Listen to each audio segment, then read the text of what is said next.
Hello everybody, this is the part 3 of chapter 7 External Analysis of Economic Factors, ACCA F1 Business and Technology. Before watching this is the third part. Make sure that you watch the part 1 as well as part 2. Only then you'll be able to understand this part. The link of the video is given in the description box below, and also the playlist. The playlist is also given in the description box below, which contains the other chapters as well. Economics theories. So now we come to the easiest part of this chapter. Here we are going to study about the various theories which have been given by various different people. So monetary and fiscal policies provide several levers that the government can use to affect the economy. The answer to this question, the question is, but when should the government use these levers? It depends. Several economists have proposed different theories about the best ways for government to look after the economies of the countries. Different governments may follow different theories. So there are various kind of theories which have been given by many economists. The first one is the classical theory. So first I'll tell you what the classical theory said. So the classical theory said that the government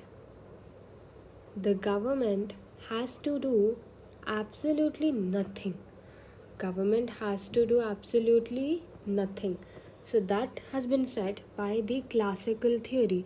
So classical theory said that whenever such a situation happens, the government has to do absolutely nothing about it, and eventually the economy settle by themselves. It was widely believed that by classical economists, the economy would naturally move to an equilibrium point with full employment all by itself. The government has to do nothing. For instance, in the event of a recession, the price of producing products, wages, and raw materials would fall. This would lead to a reduction in the selling price of the products, which in turn would lead to increased demand for them. Increasing demand for these goods would lead to economic growth, pulling the economy out of recession. However, this theory, the classical theory, it was undermined by the Great Depression. Why? Because in the 1920s and 30s, despite the wages falling significantly, the economy did not respond by growing and seemed unable to pull itself out of the recession. The failure of the classical approach led to rival economy theories emerging. So initially, this classical theory, it was stated that whenever a recession also occurs, the government is not supposed to intervene and the government is not supposed to do anything about it. The economy automatically revives by itself. That's what they said. But then, in the Great Depression, it was proved that nothing like that ever happened, right? So because of that, we have other theories which have been developed because the classical theory clearly failed. The next one we have is the Keynesian theory, the Keynesian view. So Keynesian view talks about the demand side, okay, and the monetarist view talks about the supply side. So now first let's see the Keynesian view, which speaks about the demand side. What does that state? So it was developed by John Maynard Keynes. So Keynes argued that the government needed to manipulate the level of the aggregate demand within the economy. So he argued that government intervention was often needed in order to move the economy closer to its ideal equilibrium point, the one where there was full employment. This was because it left to itself, the economy could get stuck. If the economy would have been left to itself, like it was stated in the classical theory, then it would get stuck, right? Practically, this means that government should borrow money and inject it into the economy or run a budget deficit when an economic growth needs to be stimulated. Government should increase taxes and run a budget surplus to show the economy down if it was growing too fast and experiencing a significant inflation. So Keynesian theory was given by John Keynes. So he just said, so we know that Keynesian theory means it's the demand side, which means the government must intervene and then make sure that the level of aggregate demand in the country is at equilibrium. So that should be, the government must intervene by either the budget surplus, budget deficit, and various other ways which we have studied previously. I hope that's clear. Keynesian theory is nothing but working on the demand side of the economy. The multiplier. It is difficult to see how a government injection of funds into the economy could lead to prolonged economic growth. If the government borrows $50 million and injects it into the economy, it will at some time have to pay back its money. It will do this by taking $50 million out of the economy through taxation.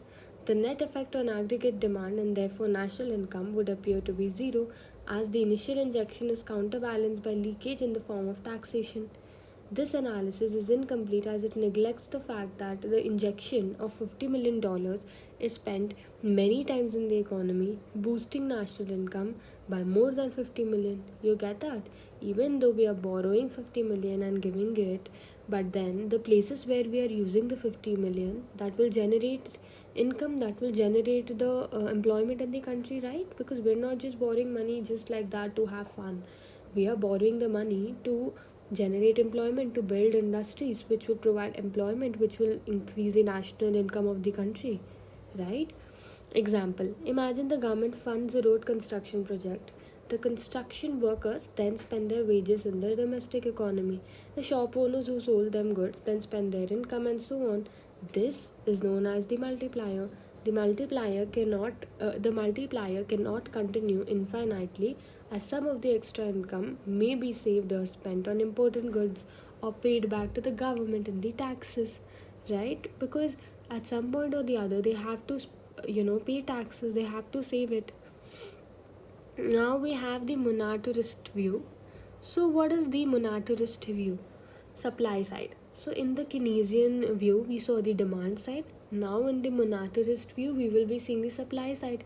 So monetarists return to the classical view that there was only one equilibrium point in an economy, the point where supply equals demand in all markets in the economy.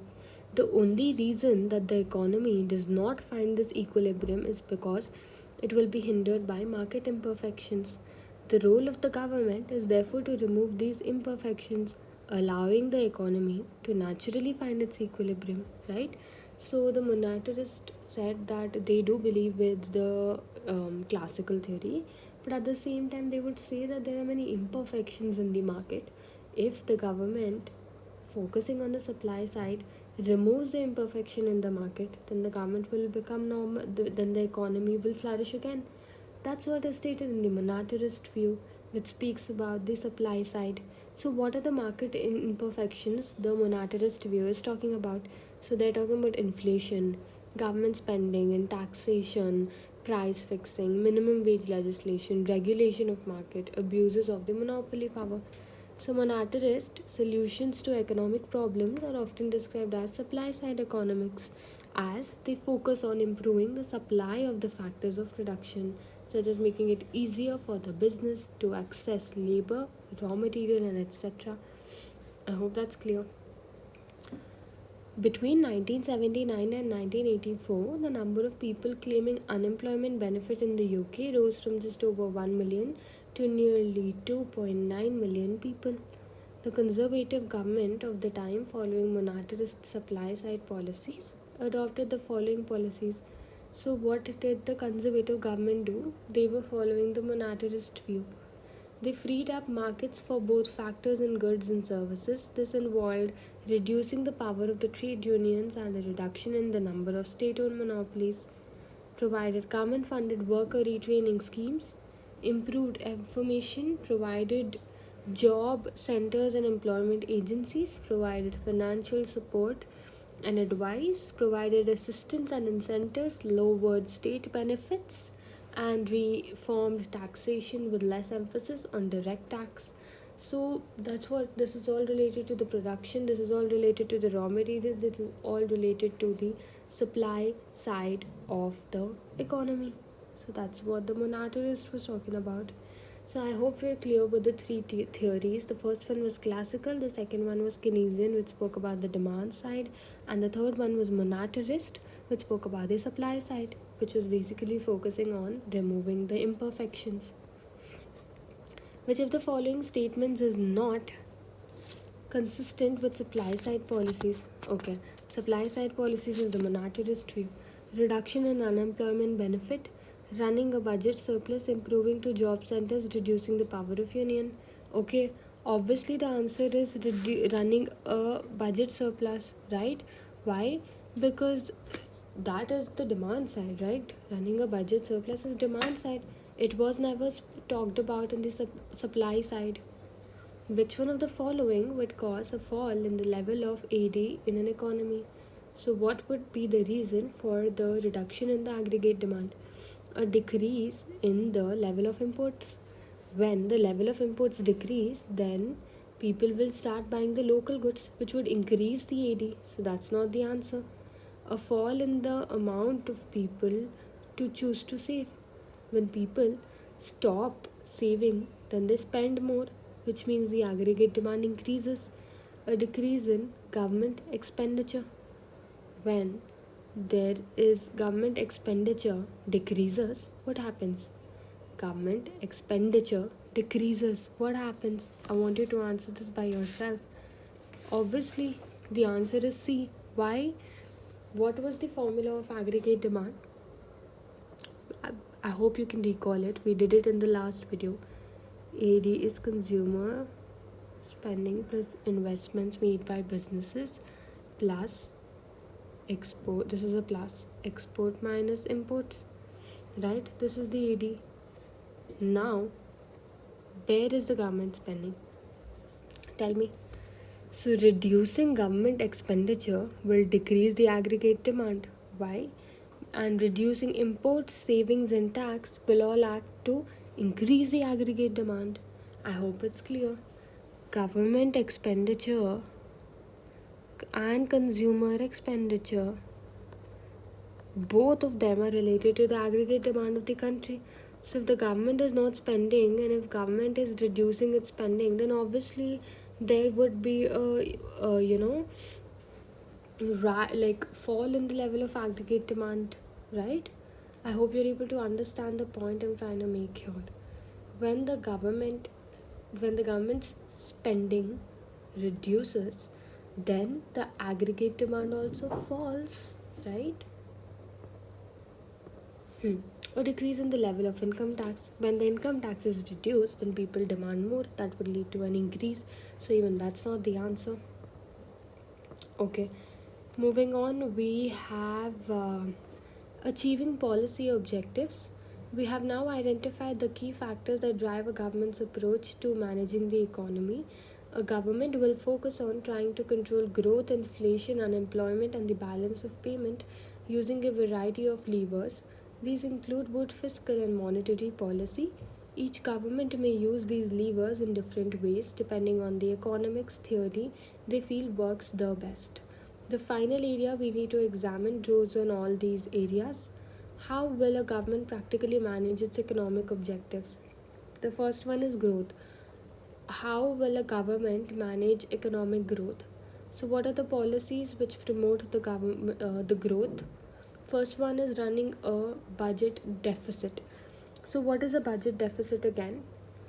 A budget deficit happens when the imports are more than the exports, right?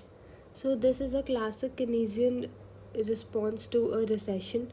The government pumps money into the economy, triggering increased aggregate demand. How does that happen? If you can recall what a budget deficit was, a budget deficit was when the imports are more than the exports. Am I right or am I wrong? First, just answer me about this, what I've asked. Take a minute to recall what you're saying. I want you to tell me if I'm right or if I'm wrong.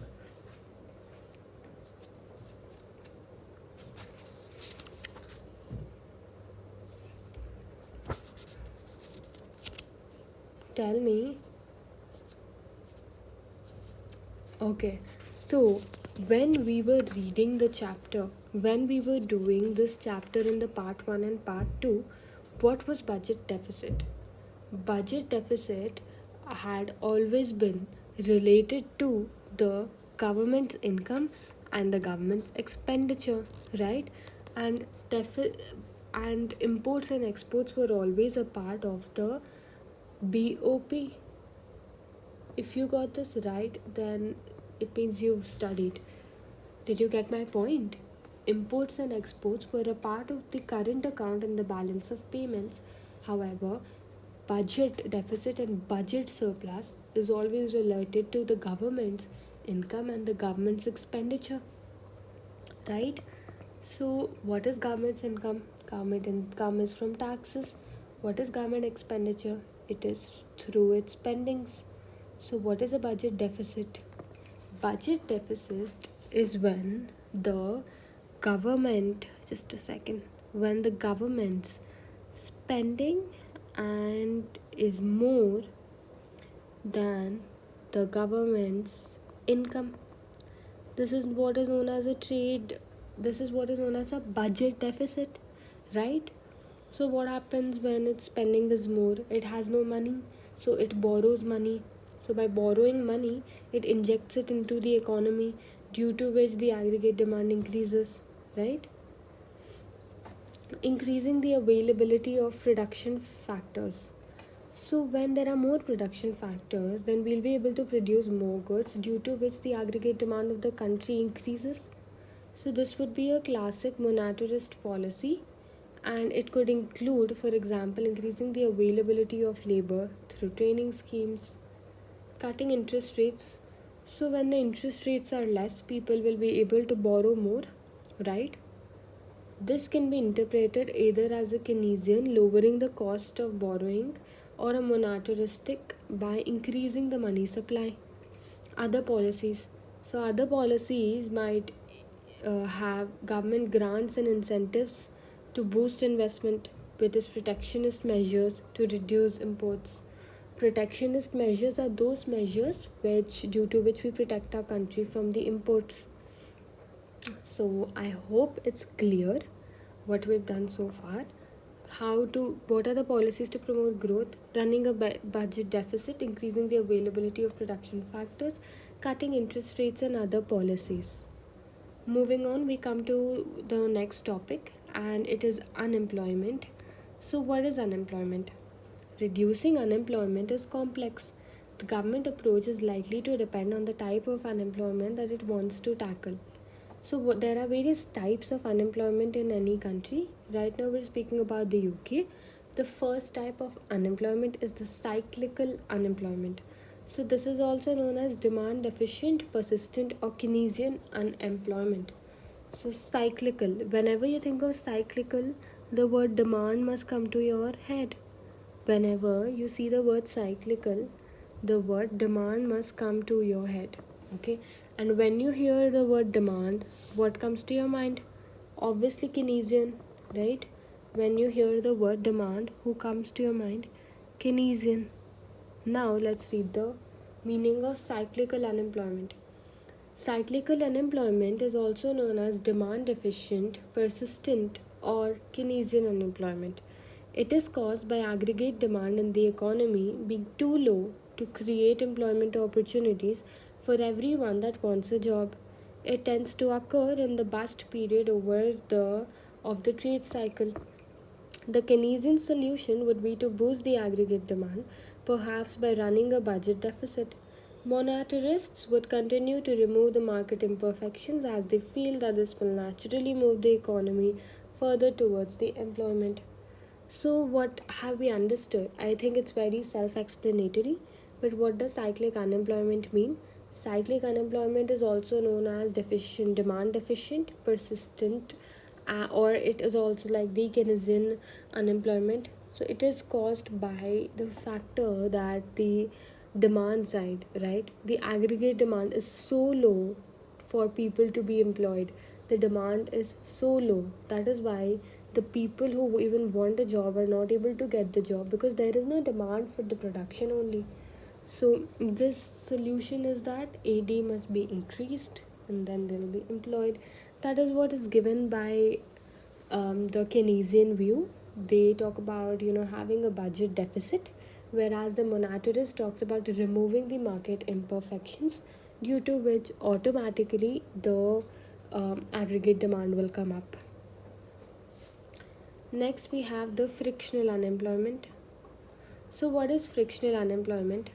Frictional unemployment refers to the people who are short term unemployed as they move between jobs.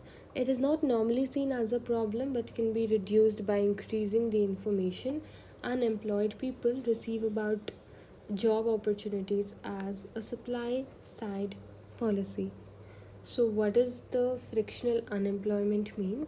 So, there are some people who keep changing their jobs, time to time. They are short term unemployed due because they keep changing their jobs.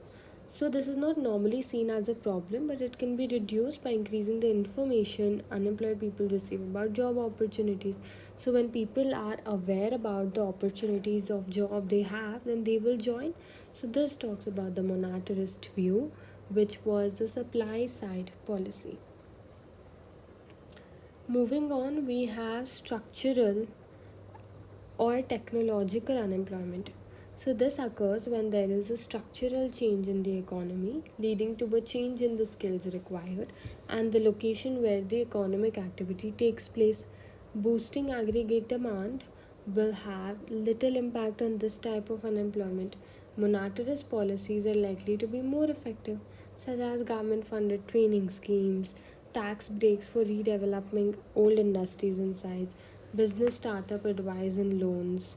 Okay, so what does structural or technological unemployment talks about is this is where the employees are removed from the jobs, or there are so many people who are unemployed because there have been technological advancement, because there have been structural advancement. They don't know how to use a computer, that is why they lost the job. So even if I increase by following the Keynesian view, even if I increase the government's the country's aggregate demand, that will not have any effect on my unemployment. I need to be retrained, I need to learn how a computer works. So the monetarist view wins over here. Unemployment. In the 1980s, the UK experienced a huge decline in its traditional heavy industries in the north. At the same time, new high technology industries were established in the south. Workers in the former heavy industries were at a double disadvantage. Not only were they in the wrong location, but they were also in the wrong skills required. Okay, now we have two more types of unemployment which are left. The next one is seasonal unemployment. So, seasonal unemployment, as it is said in its name, occurs naturally in some industries where demand for the goods is highly seasonal, for example, tourism and farming. This creates economic problems in regions that rely heavily on such industries. And then we have real wage unemployment. What is real wage unemployment? This is found in industries that are highly unionized. So, union negotiations keep wages artificially high using the threat of industrial action, such as strikes. The high wages bill that this creates means that the number of people employed is reduced. Monetarists would see this as a market imperfection and would look to reduce union powers and abolish minimum wage agreements. Okay, so what is real wage unemployment? So sometimes when a group of employees get unionized and they go on strikes to increase the wages, then if the business wants to increase the wages, they might not be able to pay everyone with the same amount of high wage, so they will reduce the number of people. So the people who lose their jobs in such conditions, they come under the real wage unemployment. So that's it. We saw unemployment. The first one was cyclic, which was demand deficient, and then we saw frictional unemployment, which is like temporary, structural or technological, seasonal, and real wage unemployment. Identify which type of unemployment is being described in the following statement. A worker loses their job because of the introduction of new technology. Obviously, this is technological or structural unemployment, right? We have just studied this. So, this is technological or structural. After the Wall Street crash, millions of Americans were unable to find work. What is this? This is because the demand fell down, right?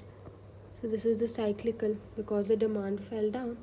Jobs in the car industry have been reduced due to a strong union and high wages. due to a strong union and high wages. So, what is the answer? It is the real wage. It is the real wage unemployment. A management accountant has just been made redundant but is due to start a new job in 3 weeks' time, which means this is temporary unemployment. So, this is frictional. This is frictional. Bar staff are out of work in November in a Spanish holiday resort. It is a holiday resort. Out of work in November, which means it is seasonal. So I hope the concept of unemployment is clear with you. Now we come to inflation. Just ignore the background music, there's something going on in my place. Okay, so what is inflation? We have seen numerous times now that what is inflation? It is when the price increases in the economy for the goods due to increase in aggregate demand when the supply is not able to meet the aggregate demand.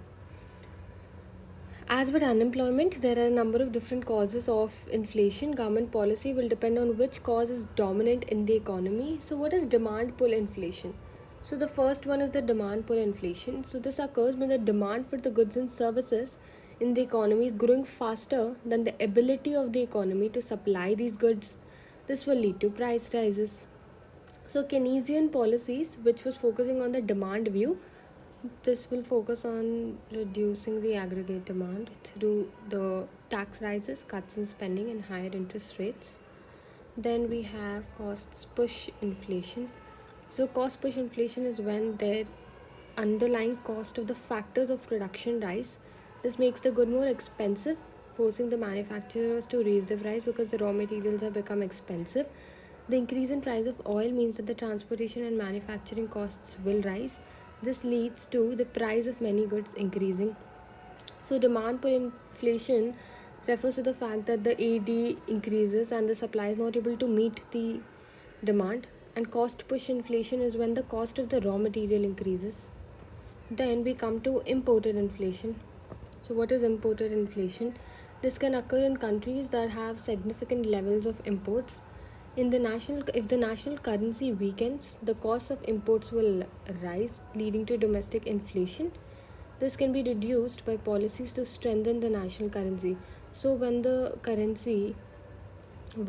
domestic currency weakens, which means that the cost of the imports will rise. So this will increase the domestic inflation. So this can be reduced by the policies. And then we have monetary inflation. Increasing the money supply increases the purchasing power of the economy, boosting demand for goods and services. If this expansion occurs faster than expansion in the supply, inflation can arise. Monetarists would argue that this should be controlled through increased interest rates, which will reduce the growth in the money supply. So, monetary inflation is when money is injected into the economy and the ED rises because the purchasing power of the customers increases. Expectations effect. Many individuals and businesses will have an expectation that goods and services will increase in price each year due to inflation. In order to protect themselves against these rises, wages and prices will therefore be increased now. This may lead to an inflationary spiral where inflation occurs because there is an expectation that it will occur. So people expect that every year there will be certain amount of inflation. Something which costed 20 rupees 10 years ago might be costing 100 rupees today. So that is just having an expectation that inflation happens every year. So that's what was inflation. So the first one was demand pull inflation, when demand for the goods increase due to which the price increases. Cost push inflation is when the price of the raw materials and the production process increase. Imported inflation is when the domestic currency weakens due to which imports become cheaper, and then there will be inflation in the country. Monetary inflation is when money supply is increased in the economy due to which there will be inflation. Expectations effect is having an expectation that the inflation will occur. In 1975, the UK had inflation of nearly 25%. This reflected a number of factors. Poor macroeconomic management by the government. In seeking to reduce unemployment, the government had injected several sums into the UK economy. However, due to growing structural problems, the economy was unable to grow, and the net result of this increased demand was to trigger an inflationary spiral. The effects of quadrupling of oil price were still being felt in the UK economy. Strong unions and weak management led to poor control over wage demands. High inflation was a mix of both cost push as well as demand push pull. Inflation and unemployment combined. Most governments wish both to reduce unemployment as well as they also want to keep the inflation low. However, there is a fundamental conflict between the two objectives. Research by Phillips indicated that there is an inverse relationship between inflation and unemployment. So, Phillips said that there is an inverse relationship between inflation and unemployment. What is an inverse relationship? If the inflation increases, then the unemployment comes down. If the unemployment comes up, then the inflation decreases. During periods of low inflation, unemployment was high and vice versa. The suggestion here is that during the times of low unemployment, labor can command high wages as it is in relatively short supply. Now let's come to test understanding 14. What type of inflation is each phase describing? Workers seek above inflation pay rises. So workers who are related to the production process. So this is cost push inflation because it leads to the production process. Cost push inflation. Growth in demand for new homes has outstripped supply. So this is the first one which we have seen, which is nothing but demand pull. Demand pull, because the demand is increasing and the supply is not able to meet it. Then we have retailers have increased their prices in advance of inflation figures in advance, which is nothing but expectations effect. Expectations. Copper prices have more than doubled on the world market this year, increasing the cost of electrical cables. So even this is nothing but the cost push inflation, because the raw material, which is copper, is the raw material to make electric cubes. So copper increase, which means this is cost push inflation. If a deflationary gap exists, what kind of unemployment is most likely to exist in the economy? When a deflationary gap exists, which means that the current equilibrium of the national income is low to provide employment opportunity. So this is obviously cyclical. Why? Because demand is not being met. So this is cyclical unemployment. Will running a budget deficit successfully reduce all types of unemployment? See, government injection of funds will not have any effect on structural unemployment. If there for technological and structural, as we have mentioned, that budget deficit cannot solve all kinds of unemployment, right? So this is not true. Now we come to balance of payments. If the country has a deficit on its balance of payment, deficit means that imports are more than exports. There is a net outflow of funds from the country. This is clearly not supportable in the long term as the country will run out of money. The government can therefore look to reduce the deficit using either expenditure reducing or expenditure switching strategies. So, what are the two types of strategies? The first one is expenditure reducing strategy and expenditure switching strategy. So the first one is expenditure reducing strategies, which means that the government deliberately shrinks the domestic economy in order to reduce the demand for imports. The reduction should be by the following reasons. So contractually monetary policy, so such as increased interest rates, increasing bank reserve requirements, etc. So by doing these, then imports will be reduced, right? Obviously imports will be reduced.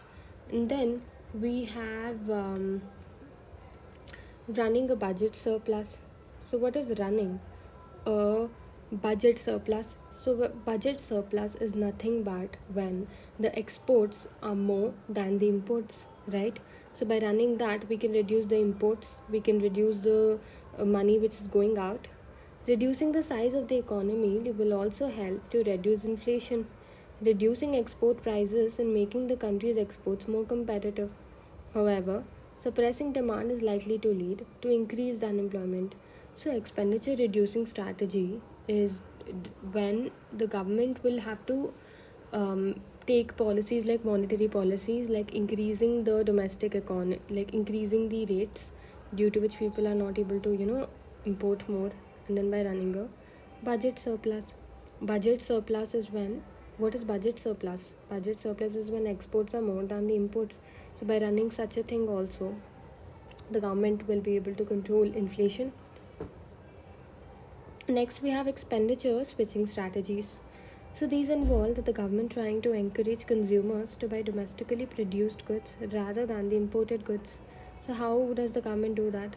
By controlling imports via tariffs or quotas, increasing exports by subsidizing exporters, lowering the exchange rate, making imports more expensive and exports more competitive. This is often referred to as currency devaluation. So, currency devaluation is when we make the exports cheaper so that more people can buy our exports because it's not expensive anymore. So we understood that expenditure reducing is deliberately shrinking the domestic economy, whereas expenditure switching strategy is when we convert it from the imports to the exports, which is basically switching our expenditure, not reducing it. Which of the following policies for correcting a balance of payment deficit is an expenditure reducing policy? Cutting the levels of public expenditure, devaluation of the country, imposition of import tax, the use of import quotas. Obviously, the answer is A, because these three are related to the expenditure switching policy, and only this is expenditure reducing policy. Which of the following might cause a country's exports to decrease?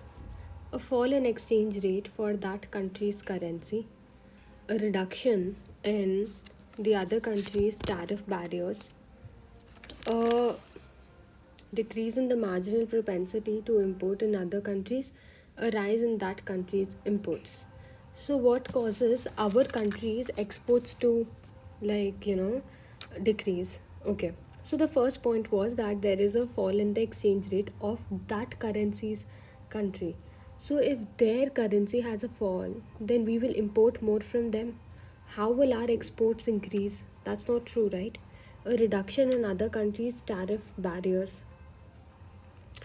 In other countries' tariff barriers, which means we will be able to see. B is also wrong because reduction in tariff barriers will open up export markets, giving exporting countries more opportunities, right? We will be like the export countries' barriers will be reduced, but it will not reduce that, our country's exports.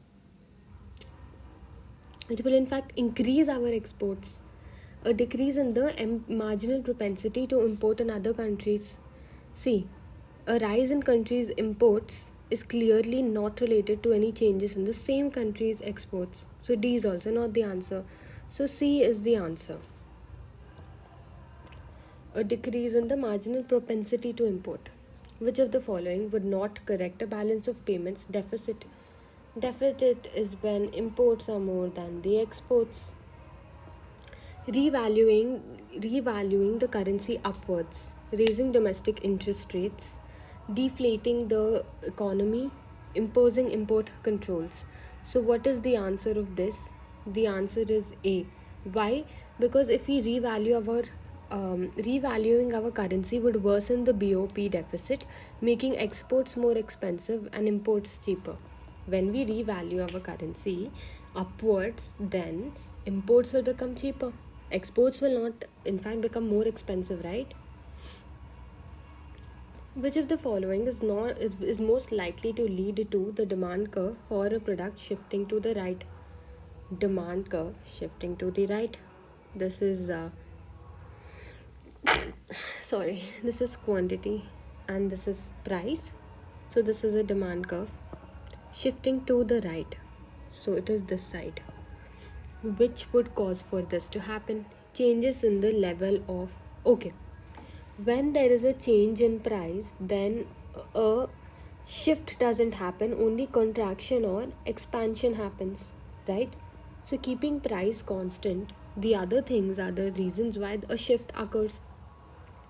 So when it shifts towards the right, the quantity demanded increases, right? Changes in the level of income, falling population. So if there is a falling population, then the quantity demanded will become less. Reduction in selling price of the product. The price, anything related to price will not cause a shift, it will cause expansion or contraction. So the answer is A. So we know that this formula of price elasticity of demand is percentage change in quantity upon percentage change in price. First, let's note down what all we gave. We have been given Q1, which is the initial quantity. We have been given P1 and P2. The price elasticity is 1.5.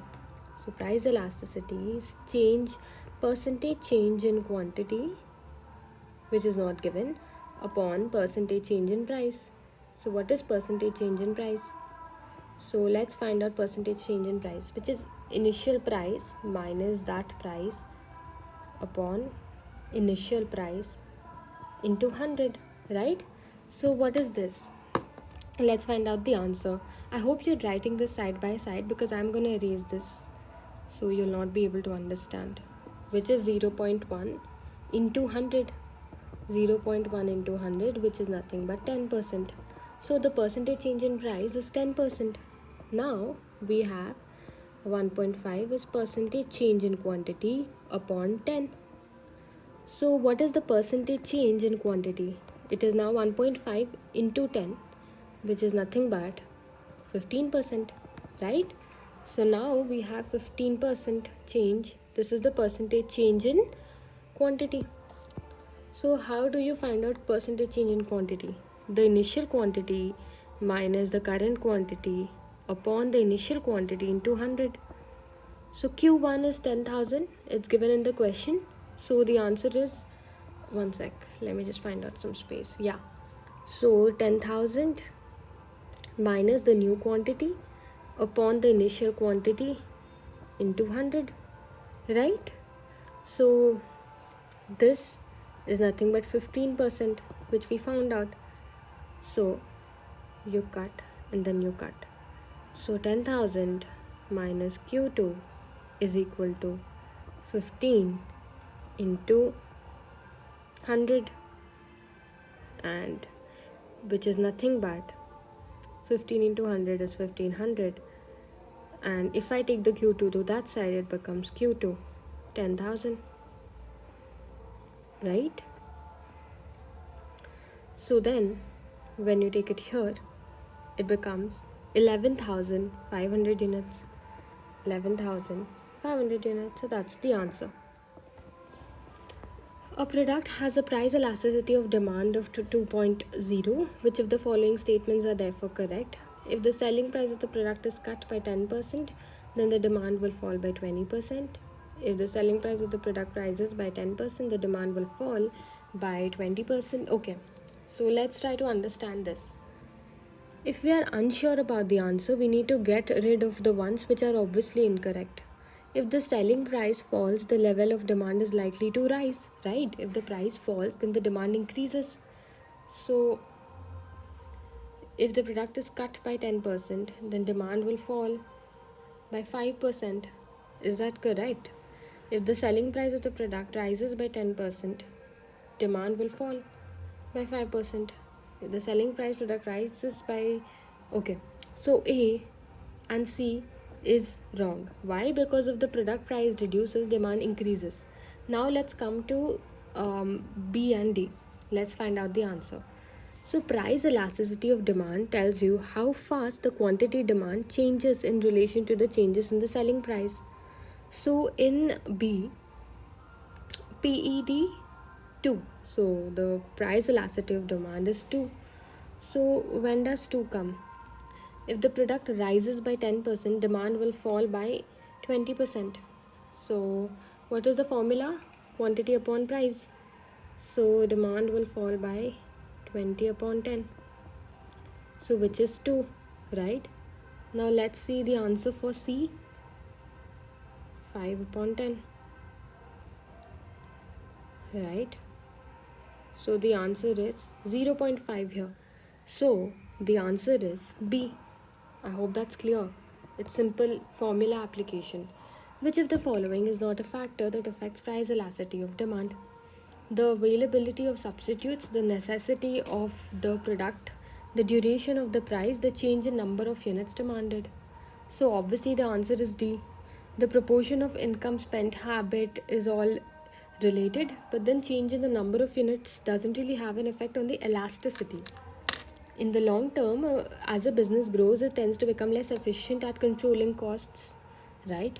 So what is this called? This is called as C, diseconomies of scale. As and when the business expands, then its efficiency drops. That's diseconomies of scale. Aggregate demand is made up of dash plus investment plus government spending plus exports. We have done the formula. AD is equal to C plus I plus X minus M, right? So one is the consumer spending and exports minus imports, consumer spending and imports. The answer of test to understanding 24 is D. Which of the following is a typical consequence of rapid economic growth? Rising unemployment will lead to like reduction in the economic growth. Narrowing gap between the rich and poor in society. Rising inflation, falling demand for imports. So obviously 25, the answer.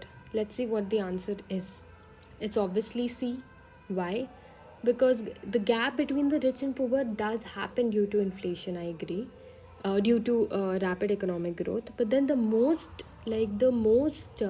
which is something which is the same for all economies, is inflation begins to happen when there is economic growth. Which of the following is an example of a fiscal policy? So, what was fiscal policy? Fiscal policy was related to the government income and government spending, running a budget deficit, running interest rates, buyback of government bonds, okay. So, these are all monetary policy. So, only A is the fiscal policy. The government of country B is concerned that the economy is growing too quickly.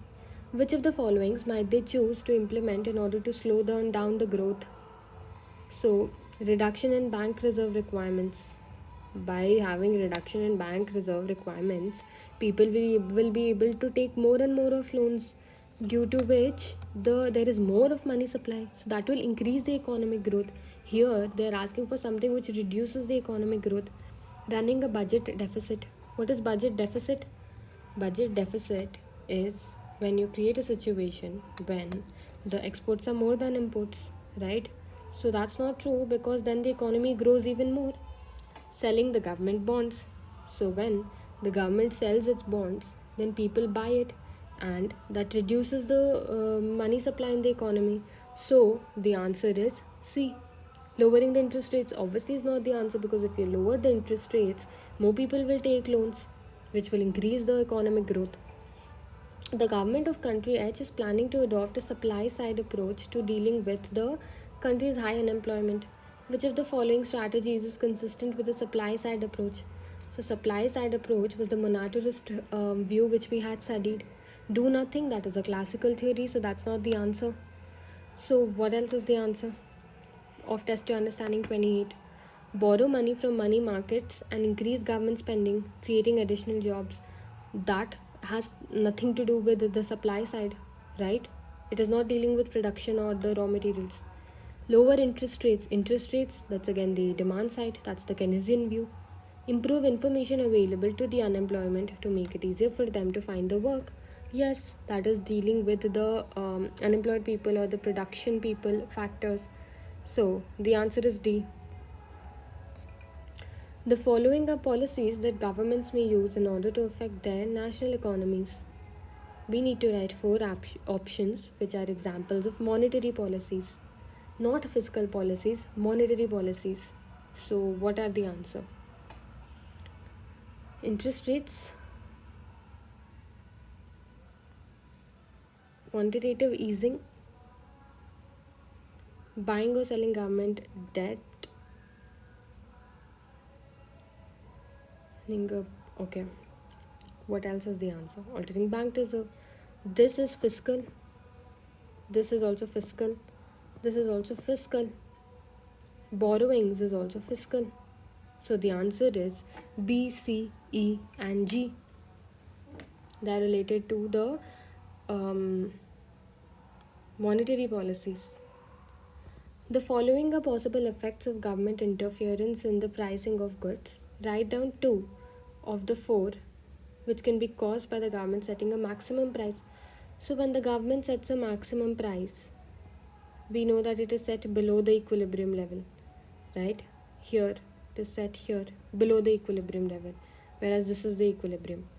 So what happens in such a situation? We know that we have studied this so many times that when it is set below, then the supply is less but the demand is more. Supply is less but the demand is more. So this leads to shortage of supply and misallocation of resources. Is that right? Think about it again. Is that right? Yes, it is C and D. The following sentences contains gaps which requires the insertion of one of the following words: expansion, contraction, shortage and surplus. If a product is priced above the equilibrium point in the market, it will lead to the producer having unsold units. This will lead to a reduction in selling price along with dash levels of supply. Okay, when the money is set above the equilibrium point, which is the minimum price, which will lead to excess in supply, obviously, which will lead to surplus supply. So the first one is D. Is that right? Just think about it once again. Along with dash in the level of supply, along with surplus in the level of supply. Is that right? No. So think about it again. When the money, this will lead to reduction in the selling price. Read the question properly. If the one was over here, just right after here, I would say surplus supply. But then the question is, it will lead to the producer having unsold units. This will lead to reduction in the selling price.